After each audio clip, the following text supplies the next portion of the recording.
Our next story comes from the southeastern African nation of Malawi. It's a country of about 21 million people and one of the least developed nations in the world. It ranked at 183 in terms of per capita GDP. This is after adjusting for local prices. More than 80% of the people here are employed in agriculture, so the country clearly needs economic growth and revenue streams beyond traditional agriculture. So Malawi is now betting on tourism.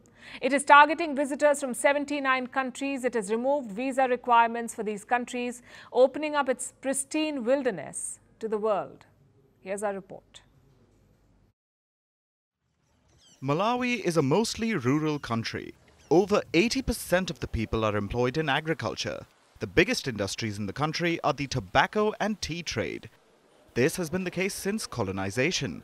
Malawi was a British colony up to 1964, which explains the tea and tobacco. While other former colonies have diversified their industries, Malawi seems to have held on to traditional agriculture-based occupations. And that has set them back lately, because climate change has been taking a toll on harvests. 10 years ago, there was enough rain and we had good harvests. But due to the erratic rainfall, we are now facing many challenges. But all that is set to change. Malawi has taken a big gamble. It is planning to move away from agriculture and instead focus on tourism. Last week, it decided to scrap visas for 79 countries. The country's president, Lazarus Chakwera, explained the decision. He said that while tourism was already Malawi's third largest source of income, it was underperforming. He blamed this on the country's lack of accessibility. That is why his government has announced the visa waiver. But will this be enough? First, there's a catch with the visa waiver. The waiver only applies to countries that don't impose visa requirements on the people of Malawi. The whole exception list isn't out yet, but it includes the US, the UK, France, China, Russia, and other nations in southern Africa. Malawi may find it hard getting the West to reciprocate and remove visa requirements for its citizens. So the waiver is a hopeful bet at best.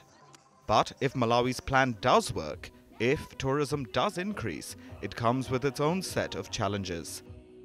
The country is known for its titular lake, Lake Malawi. It is listed as a UN World Heritage Site. The lake has clear waters, sandy beaches, and abundant marine life. It also attracts animals like elephants. This is a delicate ecosystem. Tourism is good, but over-tourism can damage the area. It needs to be managed well. A balanced approach will be required, or Malawi's pristine ecosystem, already under threat from climate change, could face another existential crisis. From impeachments to inaugurations, if it's a political story, we are on the scene. The race for the White House is heating up. We're beating Biden. How dare he say that? If it's breaking news, we're live with the latest coverage. From the White House, the State Department, and Capitol Hill, we know the issues, but above all, we know the players to bring you the latest in-depth analysis on all the key stories that we're covering. I'm Eric Ham. Join me from Washington here on Firstpost America.